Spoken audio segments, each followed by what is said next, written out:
নমস্কার বন্ধুরা, ডলি রন্ধনশালা সবাইকে স্বাগত। আর আজকে তোমাদের সাথে শেয়ার করব চিকেনের সম্পূর্ণ একটা ভিন্ন স্বাদের রেসিপি। একঘেয়েমি চিকেনের রেসিপি না বানিয়ে একই মশলা দিয়ে যদি একটু ঘুরিয়ে রান্না করা হয় তাহলে কিন্তু চিকেনের স্বাদ হবে একেবারে মুখে লেগে থাকার মতো। আর বন্ধুরা, রেসিপিটা কেউ কিন্তু স্কিপ করে দেখো না, তাহলে আমি শেষ পর্যন্ত রান্নাটা কিভাবে করেছি সেটা মিস হয়ে যাবে, আর তাহলে রান্নাটা কিন্তু অতটা খেতে ভালো লাগবে না। আমি এখানে চিকেন রান্নার জন্য চিকেনটাকে খুব ভালোভাবে ধুয়ে পরিষ্কার করে নিয়েছি। আর আমি কিন্তু রেগুলার পিসের চিকেন দিয়েই আজকে রেসিপিটা তোমাদের সাথে শেয়ার করব। চিকেনটা একটা সাইডে রেখে দিয়ে এবার আমি এই রান্নার জন্য প্রথমে আমি মশলাটাকে রেডি করে নেব। প্রথমে আমি দিয়ে দিলাম মিক্সি জারের মধ্যে অল্প একটু কাঁচা বাদাম, আর সাথে আমি দিয়ে দেব একটা বড় সাইজের টমেটো। টমেটো আর বাদামটাকে খুব ভালোভাবে পেস্ট করার জন্য আমি সামান্য অল্প পরিমাণ জল দিয়ে দিলাম। সব কিছু একসাথে আমি খুব ভালোভাবে একটা পেস্ট বানিয়ে রেডি করে নিয়েছি। এবার এই মশলাটাকে একটা সাইডে রেখে দেব। এবার আমি মূল রান্নার দিকে চলে এসেছি। প্রথমে আমি কড়াইয়ের মধ্যে দিয়ে দিলাম প্রয়োজন মতো সর্ষের তেল। তেলটাকে আমি প্রথমে খুব ভালোভাবে গরম করে নেব। তেলটা খুব ভালোভাবে গরম করে নিয়ে এবার আমি ফোড়নে দিয়ে দিলাম হাফ চামচ পরিমাণ গোটা জিরে। আগে থেকে আমি মাঝারি সাইজের 3টে পেঁয়াজ কেটে রেখেছিলাম। এবার পেঁয়াজগুলো ভাজার জন্য ফোড়নের সাথেই তেলের মধ্যে দিয়ে দিলাম। এবার আমি পেঁয়াজগুলোকে একটু সময় নিয়ে বেশ একটু লালচে করে ভেজে নেব। চিকেনের এই রেসিপিটা একেবারে চিকেন ম্যারিনেট করার ঝামেলা ছাড়াই কিন্তু খুব সহজেই তোমরা তাড়াতাড়ি বানিয়ে নিতে পারবে। পেঁয়াজটাকে আমি নাড়াচাড়া করে বেশ লালচে করে ভেজে নিয়েছি। এর থেকে আমি আর বেশি ভাজবো না। এবার এই পেঁয়াজের সাথেই আমি চিকেনটাকে আমি দিয়ে দিলাম।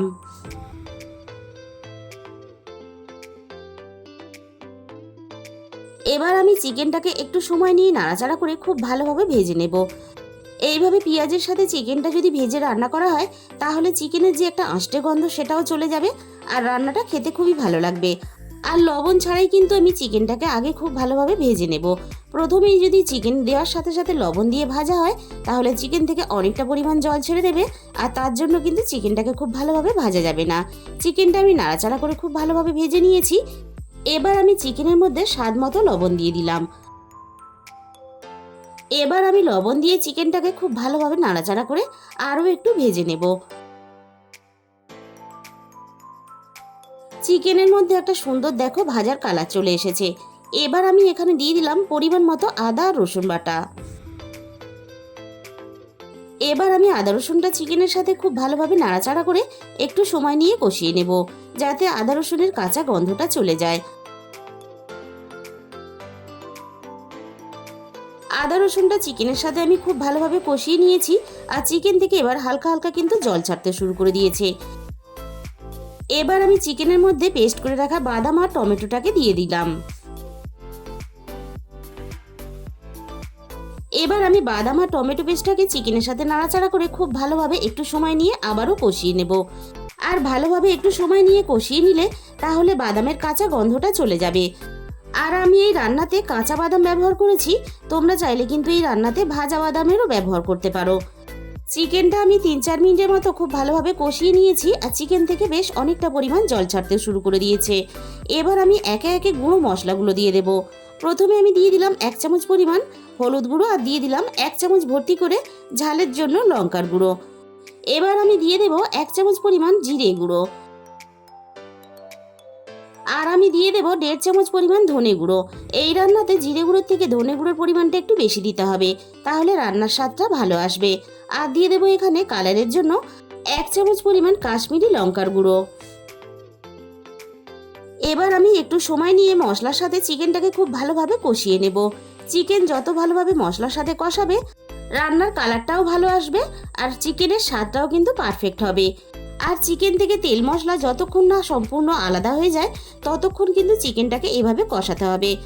মশলাটা যাতে পুড়ে না যায় তার জন্য আমি এখানে মিক্সির বাটি ধোয়া অল্প একটু টমেটো আর বাদাম পেস্ট করা জলটাকে দিয়ে দিলাম।